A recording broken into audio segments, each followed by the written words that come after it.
आपण सर्वांनी माझ्याबरोबर मलाखीचं पुस्तक त्याचा पहिला अध्याय 1 आणि 2 ही वचनं आपण वाचणार आहोत. परमेश्वराचे याकोबावरील प्रेम. मलाखीच्या द्वारे इस्रायलास प्राप्त झालेले परमेश्वराचे वचन. परमेश्वर म्हणतो, मी तुम्हावर प्रीती केली, पण तुम्ही विचारता तू कोणत्या बाबतीत आम्हावर प्रीती केली. परमेश्वर म्हणतो, एसाव याकोबाचा भाऊ नव्हता काय, तरी मी याकोबावर प्रीती केली.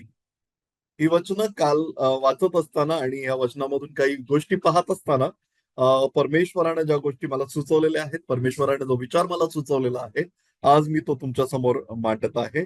आणि या अध्यायाबद्दल किंवा ह्या पुस्तकाबद्दल जर आपण पहिली गोष्ट जी आपण जर पाहिली, तर ती आपल्याला लक्षात येईल की मलाखीच्या ह्या पहिल्याच वचनामध्ये असं म्हटलंय की मलाखीच्या द्वारे इस्रायलास प्राप्त झालेले परमेश्वराचे वचन.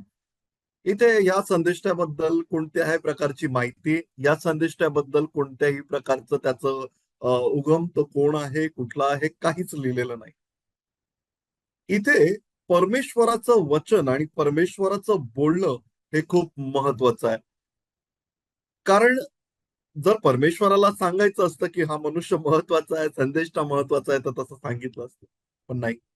आज या वचनामध्ये ना परमेश्वर स्वतः म्हणतो की परमेश्वराचं फक्त वचन प्राप्त झालेलं आहे. मला की महत्वाचं नाहीये. मला की बिलकुल महत्वाचं नाहीये. पण याच वचनामधून जेव्हा आम्ही पाहतो की हे जे वचन आहे, हे जे इस्रायलास प्राप्त झालंय, तो म्हणतो की मी तुम्हावर प्रीती केली.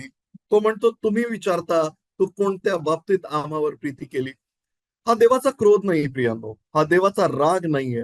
पण हे एक देवाचा आपण म्हणू शकतो, आपण जेव्हा या वचनावरती लक्ष केंद्रित करतो इब्रू भाषेत किंवा त्याला मस्सा म्हटलेलं आहे किंवा इंग्रजी भाषांतरामध्ये असं म्हटलेलं आहे की ओरॅकल. ओरॅकल म्हणजे हे देवाचं संवेदनशील वक्तव्य आहे. देवाला जे झालेलं दुःख आहे, त्याला जे दुःख वाटत आहे त्याबद्दलचं हे वक्तव्य आहे. आणि या वचनामधून देव बोलत आहे. आपण जर होशयाच्या पुस्तकामध्ये गेलात आणि होशयाचा 11वा अध्याय जर आपण वाचलात, त्याचं 7वं वचन जे आहे ते म्हणतं की माझ्या लोकांचा माझ्यापासून मागे फिरण्याकडे कल आहे. होशयाचा जर अध्याय जरी आपण वाचला तो, तर त्या वचनाची सुरुवातच अशी आहे की माझ्या लोकांचा माझ्यापासून मागे फिरण्याकडे कल आहे आणि त्यांना बोलावले असता कोणी उठून दृष्टी वर करत नाहीत. दृष्टी वर करत नाहीत.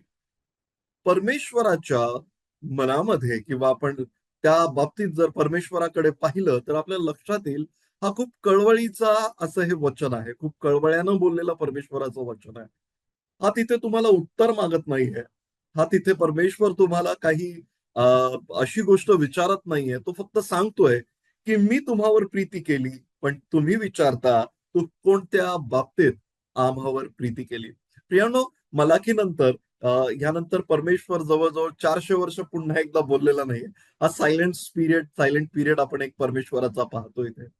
आणि हा पिरियड देखील महत्वाचा आहे बघा का? कारण त्याच्यानंतर परमेश्वर जेव्हा बोलला, तो गॅब्रियल देवदूताच्या साहाय्यानं तो मरियेशी बोलला, तो जखऱ्याशी बोलला आणि त्यानंतर सरळ तो योहानाच्या द्वारे आपल्याला तिथे दिसतो आणि त्यानंतर परमेश्वर प्रभू येशू ख्रिस्ताच्या द्वारे आपल्याला ह्या भूतलावर सापडतो आणि त्यानंतर त्याचे प्रेषित आणि त्याचे शिक्षण आणि त्यानंतर आपण सर्व पवित्र जन हे परमेश्वराच्या द्वारे बोलत आहोत. पण प्रभूने जेव्हा हे वचन घेतलं, आपण त्याच्याकडे जेव्हा जातो, तेव्हा जेव्हा परमेश्वर म्हणतो दुसऱ्या वचनामध्ये की मी तुम्हावर प्रीती केली, पण तुम्ही विचारता तू कोणत्या बाबतीत आम्हावर प्रीती केली. या दुसऱ्या वचनामध्ये आपल्याला 3 कॅरेक्टर किंवा आपण असं म्हणू शकतो की 3 जण दिसतात. पहिला परमेश्वर, दुसरा याकोब आणि तिसरा एसाव. यामध्ये जर आपण ह्या दुसऱ्या वचनाच्या पहिल्या भागाकडे लक्ष केंद्रित केलं, तर आम्हाला सापडतं की जेव्हा परमेश्वर म्हणतो की मी तुम्हावर प्रीती केली आणि तुम्ही विचारता की कोणत्या बाबतीत प्रीती केली. परमेश्वराचे 2 विशेष स्वभाव आपण म्हणू. कदाचित स्वभाव हा शब्द खूप छोटा आहे. मनुष्याकडे परमेश्वराचं वर्णन करायला शब्द खूप तोडके पडतात, छोटे पडतात. पण आपण म्हणूया की स्वभाव गुण आपल्याला परमेश्वराचे विशेष करून इथे दिसून येतात. आणि तो पहिला जो आहे की तो देव जो आहे तो प्रीती करणारा देव आहे, कारण तो म्हणतो की मी तुम्हावर प्रीती केली. तो म्हणतो मी तुम्हावर प्रीती केली. जर आपण माझ्या बरोबर पहिलं योहान त्याचा 4था अध्याय आणि 8वं वचन काढलं. पहिलं योहान त्याचा 4था अध्याय आणि 8वं वचन, तर आपल्याला ह्या प्रीतीबद्दल आणखीन एक विशेष गोष्ट कळते. आणि 8व्या वचनाच्या दुसऱ्या भागामध्ये असं म्हटलंय, कारण देव प्रीती आहे. म्हणजे आपण जेव्हा हे वचन वाचतो की देव म्हणतो की तो प्रीती करतो, तर तो नुसता प्रीती करत नाही, तर प्रीतीचा उगम किंवा पूर्ण प्रीती हा फक्त आपला परमेश्वर, आपला देव हा प्रीती आहे. आणि त्याची प्रीती जी आहे तो कशा पद्धतीने सांगतो. जर आपण इब्रिकाराच्या पत्रात गेलो, इब्रिकाराच्या पत्राच्या 12व्या अध्यायामध्ये, इब्रिकाराचं पत्र 12वा अध्याय आणि त्याचं 6वं वचन जर आपण वाचलं तर आपल्याला लक्षात येईल. ते म्हणतं, कारण ज्यावर परमेश्वर प्रीती करीतो त्याला तो शिक्षा करतो. कारण ज्याच्यावर परमेश्वर प्रीती करतो त्याला तो शिक्षा करतो, आणि ज्या पुत्रांना तो स्वीकारतो त्या प्रत्येकाला तो फटके मारतो. कदाचित आपल्याला वाटेल अरे ही कसली प्रीती आहे. पण पहा, परमेश्वर आपल्यावर प्रीती करतो, कारण आपल्याला करेक्ट करणं, आपल्याला तो करुणा दाखवणं, शिस्त लावणं, आणि आपल्याला त्याच्या शांततेतही प्रीती दिसून येते.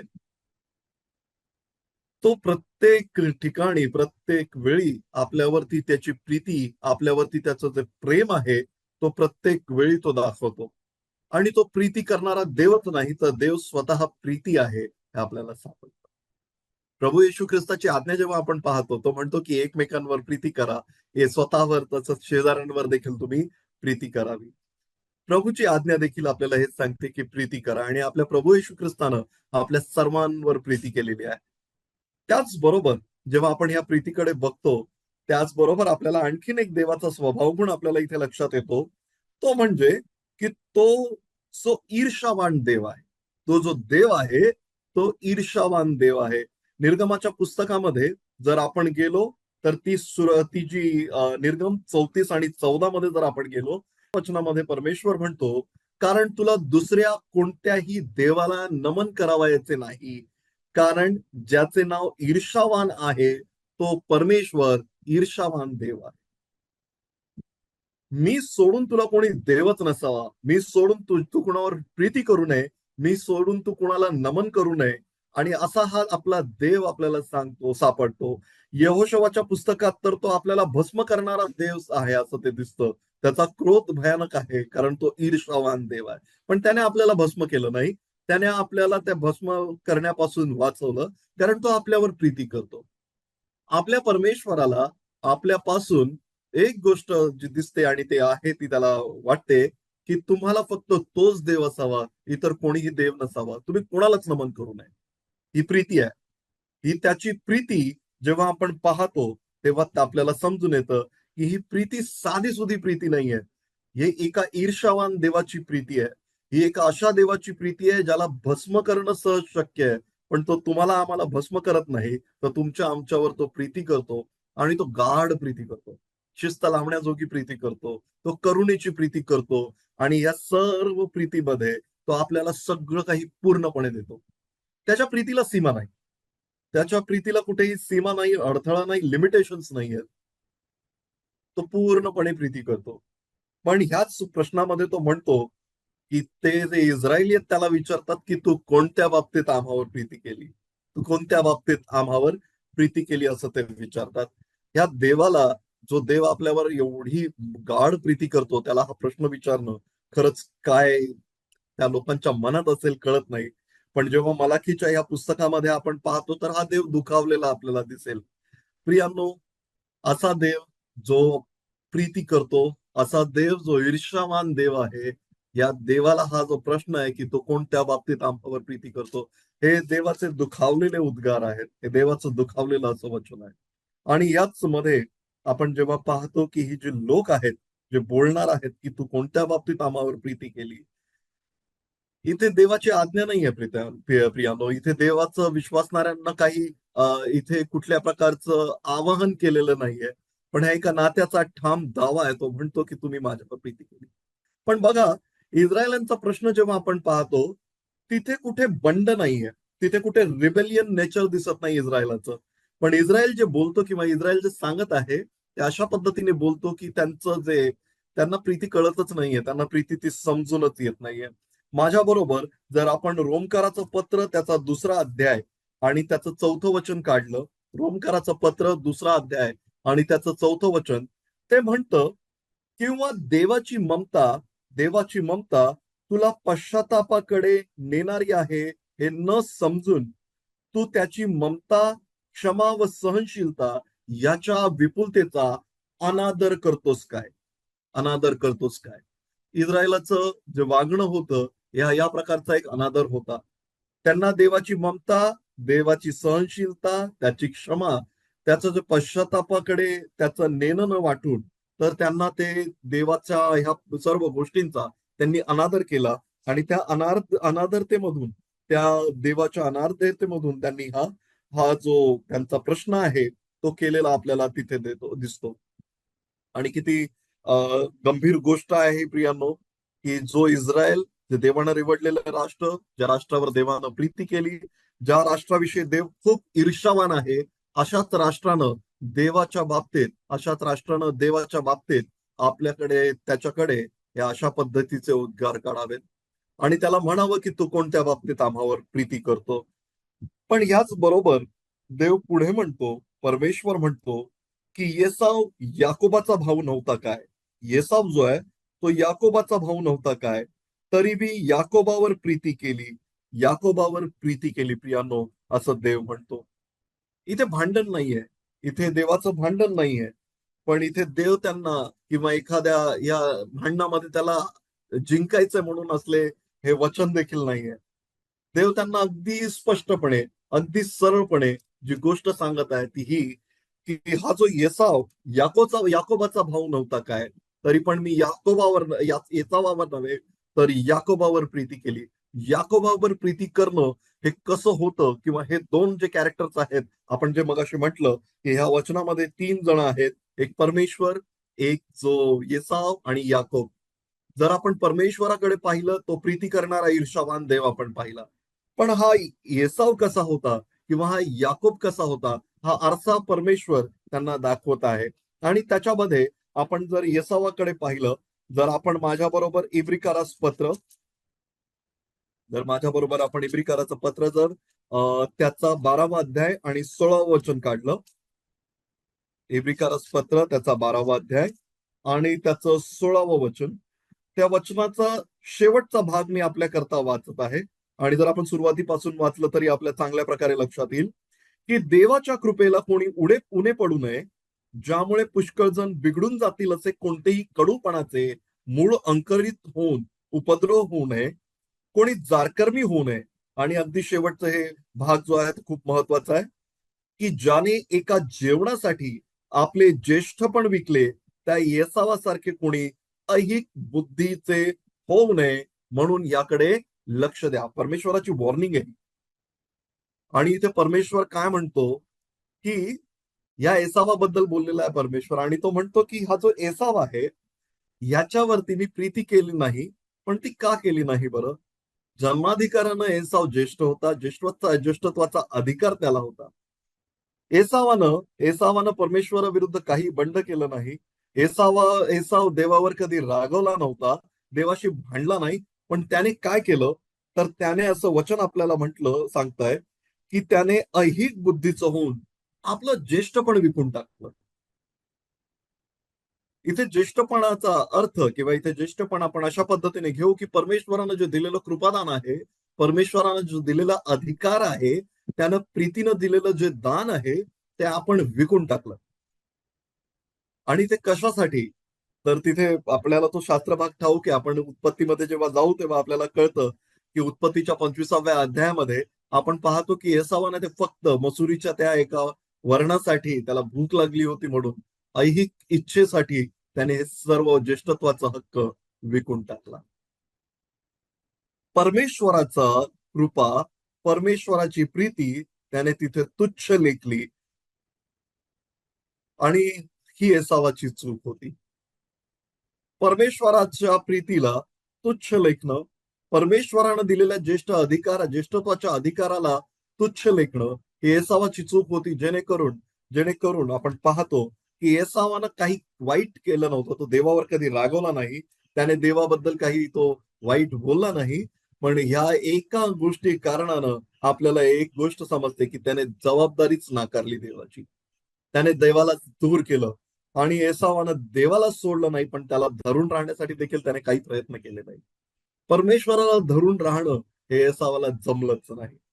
पण त्याच्याच बाजूला आपण दुसरा एक पाहतो, तो म्हणजे याकोब. याकोबाबद्दल तर आपल्याला सर्वच ठाऊक आहे. याकोबाबद्दल आपण पाहतो की याकोब टाच धरून आला, फसवणारा असं त्याला म्हणत. आणि हाच याकोब त्याने आपल्या भावाला, म्हणजे जर ह्याने मसुरीचं वरण तिकडे जर ह्या येसावानं त्यासाठी आपला हक्क विकला असेल, तर याकोबच होता जो त्याला म्हणाला की तू मला तुझ्या ज्येष्ठत्वाचा अधिकार दे. आणि आपल्या भावाला त्याने अशा पद्धतीने ट्रॅप केलं, ट्रिक केलं तिथे त्याने. असा तर हा याकोब होता. साधा सुद्धा नव्हता याकोब. याकोबाबद्दल जर आपण पाहिलं तर याकोबामध्ये खूप दोष होते. त्याच्यामध्ये भीती होती, याकोबामध्ये फसवणूक होती, स्वार्थीपणा होता. हे सर्व दोष याकोबामध्ये होते.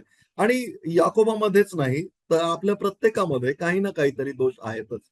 येसावामध्ये जसे होते तसे आपल्यामध्ये देखील आहेत आणि आपल्यामध्ये देखील होते. पण प्रियानो, जेव्हा आपण ह्या येसावाकडे बघतो, याकोबाकडे पाहतो, तर याकोबाने काय केलं तर आपल्याला दिसतं.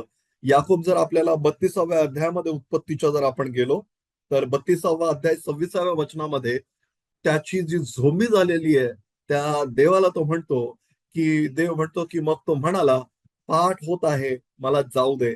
आणि याकोब त्याला म्हणतो, की "तू मला आशीर्वाद दिल्या वाचून मी तुला जाऊ द्यायचा नाही. तुम्हाला आशीर्वाद दिल्या वाचून मी तुला जाऊ द्यायचा नाही." त्याच्या आधी आपण कित्येक वेळा याकोबाला परमेश्वराकडे प्रार्थना करताना पाहतो. याकोबामध्ये एक स्थिरता आलेली आपण पाहतो. जेव्हा तो तिकडे गुरं, मेंढरं राखत असताना आपण त्याला पाहतो. लाबानाकडे असताना तो तिथे ते मेंढर राखत असताना एक प्रकारची स्थिरता आपण याकोबामध्ये. ही स्थिरता जी आली आहे, परमेश्वराचं भय त्याच्याकडे जे आलेलं आहे, हे सर्व काही परमेश्वर पाहतो. आणि देव त्याच्या बघा, एसाव देखील परिपूर्ण नाहीये, याकोब देखील परिपूर्ण नाहीये. कुठलाच मनुष्य हा कधीच परिपूर्ण होऊ शकत नाही. पण परमेश्वरानं याकोबाकडे पाहिलं आणि त्याने तो निवडला, किंवा तो निवडला जो जो कदाचित त्याला धरून ठेवणारा आहे, जो कदाचित त्याच्याकडे प्रार्थना करणारा आहे. आणि असा याकोब परमेश्वराला आवडला आणि त्याने धरून ठेवला. प्रियानो, आणि या सर्वांमध्ये जर आपण खरंच आपल्याला वाटत असेल की आपल्याकडे खूप काही चांगल्या गोष्टी आहेत आणि त्याच्यामुळे परमेश्वरानं माझ्यावर प्रीती करत आहे, तर ही गोष्ट चुकीची आहे. कारण जर आपण माझ्या बरोबर रोमकाराचं पत्र त्याचा 9वा अध्याय आणि 13वं वचन काढलं, तर आपल्याला समजून येईल. रोमकाराचं पत्र, सॉरी, 9वा अध्याय आणि त्याचं 13वं वचन. 9वा अध्याय आणि त्याचं 13वं वचन. त्याचप्रमाणे शास्त्रात असे लिहिले आहे की मी याकोबावर प्रीती केली आणि एसावाचा दोष केला. मलाकीचं हे जे वचन आहे ते इथे कोट केलेलं आहे.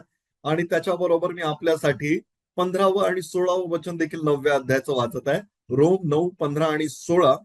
तिथे म्हटलंय, कारण तो मोशेला म्हणतो, ज्या कोणावर मी दया करीतो त्याच्यावर मी दया करीन. वचन खूप महत्वाचं आहे प्रियांनो. ज्या कोणावर मी दया करीतो त्याच्यावर मी दया करीन, आणि ज्या कोणावर मी करुणा करीतो त्याच्यावर मी करुणा करीन. यावरून हे इच्छा बाळगणाऱ्यावर नव्हे किंवा धावपळ करणाऱ्यावर नव्हे, तर दया करणाऱ्या देवावर अवलंबून आहे. 18वं वचन मी आपल्यासाठी वाचतो. यावरून त्याच्या इच्छेस येईल त्याच्यावर तो दया करीतो, आणि त्याच्या इच्छेस येईल त्याला तो कठीण हृदयाचे करीतो. याकोब आणि एसावाच्या बाबतीत देखील आपण प्रियांनो हीच गोष्ट पाहिली. प्रियांनो, तुमचा आमचा परमेश्वर ही त्याच्या इच्छेस येईल त्याच्यावर तो दया करतो. हा त्याच्या इच्छेस येईल त्याच्यावर तो प्रीती करीतो. आणि होय प्रियांनो, सगळ्यात महत्वाचं म्हणजे हे तुमच्या आमच्या धावपळीवर, तुमच्या आमच्या चांगुलपणावर बिलकुल हे डिपेंड नाहीये. आणि कुठल्याही प्रकारचा आपल्यामध्ये चांगुलपण नाहीये की जेणेकरून आपल्याला वाटावं की होय मी खूप चांगला आहे आणि माझ्यावर देव प्रीती करतो कारण माझ्यामध्ये चांगुलपणा आहे. नाही प्रियानो, तुमच्या आमच्या परमेश्वरामध्ये तो थोरपणा आहे. तुमच्या आमच्या परमेश्वरावरती तो चांगुलपणा आहे. त्याच्यामुळे तो करुणा करतो. तुमचा प्रतिसाद नक्कीच त्याला गरजेचा आहे. कारण तुम्हालाच ठाऊक आहे का, जेव्हा तुम्ही प्रीती केली किंवा आम्ही प्रीती करतो असं म्हणतो, आमच्या प्रीतीचं प्रमाण आमच्याकडे काही नाही. याकोब कदाचित म्हणत असेल, की मी तुझ्यावर प्रीती करतो, पण तो परमेश्वराला धरून राहिला. कदाचित तो त्याचा प्रतिसाद होता. येसाव परमेश्वराला धरून राहिला नाही. येसावानं परमेश्वरानं दिलेला अधिकार तुच्छ मांडला, तुच्छ लेखिला आणि ह्या प्रतिसाद देवाच्या प्रीतीला त्याने दिला. दोन व्यक्ती, दोन वेगळ्या प्रकारचे प्रतिसाद आपण तिथे पाहतो. पण त्याचबरोबर प्रियांनो, आपण ह्या रोमकाराच्या पत्रामध्ये 5व्या अध्यायाच्या 8व्या वचनामध्ये जे आपल्या सर्वांना अतिशय चांगल्या प्रकारे ठाऊक आहे, ते म्हणतं की परंतु देव आपणावरच्या स्वतःच्या प्रीतीचे प्रमाण हे देतो की आपण पापी असताना ख्रिस्त आपणासाठी मरण पावला. योहान 3:16 प्रत्येकाला ठाऊक आहे की त्याने जगावर एवढी प्रीती केली की त्याने आपला एकुलता एक पुत्र देऊन टाकला, जेणेकरून आपल्यापैकी कुणाचाही नाश होऊ नये. प्रियानो, तुम्ही आणि आम्ही देवाला प्रीतीचं प्रमाण नाही देऊ शकत. आपण फक्त प्रतिसाद देऊ शकतो. पण तुमचा आमचा परमेश्वर, तुमचा आमचा देव, जो जिवंत देव आहे, तो आपल्या प्रीतीचं प्रमाण हे देतो की त्याने आपला एकुलता एक पुत्र त्या वधस्तंभावरती त्याने देऊन टाकला. आणि हा देवाचा चांगुलपणा आहे. हा तुमचा आमचा चांगुलपणा बिलकुल नाहीये. हा प्रीतीचा पुरावा आहे. ही नात्याची खात्री आहे. हे नात्यामध्ये त्याच्या आणि त्याने आपल्या दोघांच्या नात्यामध्ये, विश्वासणाऱ्याच्या आणि त्याच्या नात्यामध्ये त्याने दिलेली ही खात्री आहे.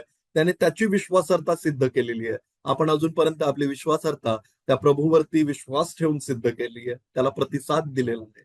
आणि सगळ्यात महत्वाचं म्हणजे परमेश्वर माझ्यावर प्रीती करतो हे निश्चित आहे. परमेश्वर आपल्यावर प्रीती करतो हे खरंच आहे. पण त्याच्यानंतर आपल्याला एक गोष्ट लक्षात घ्यावी लागेल, आणि या परमेश्वराच्या प्रीतीला मी प्रतिसाद कसा देतो? मी याकोबासारखा त्याला धरून ठेवतो, की मी येसावासारखा माझा जन्माधिकार किंवा मला जो ज्येष्ठत्वाचा अधिकार दिलाय तो तुच्छ म्हणतो? कारण परमेश्वराने जेव्हा तुम्हाला आम्हाला निवडलं, आपल्या चांगुलपणामुळे न निवडता, त्याने आपल्याला जेव्हा निवडलं ते ह्यासाठी निवडलं, की त्याने आपल्यावर प्रीती केलेली आहे. त्याच्या विश्वासाचा प्रतिसाद, त्याला दिलेला प्रतिसाद म्हणून आपण प्रभूला आपण कबूल केलं. आपण प्रभू म्हणून त्याचा स्वीकार केला आणि त्याने आपल्याला त्याच्या बदल्यात देखील नीतिमत्व बहाल केलं.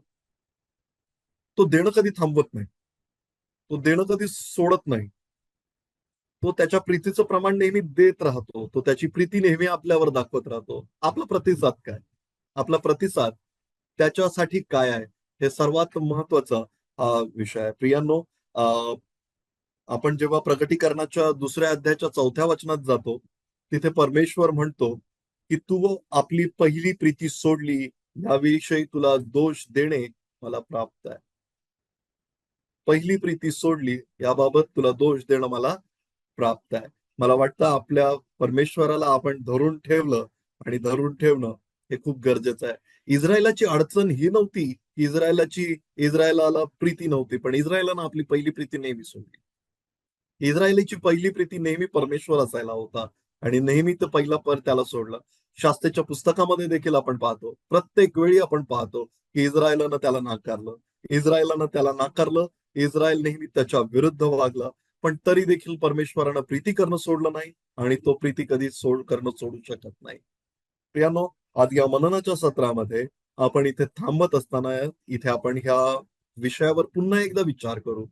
आपला देव जो प्रीती करणारा देव आहे, ईर्ष्यावान देव आहे, तो करत राहणार. तो प्रीती करणं कधी थांबवणार नाही.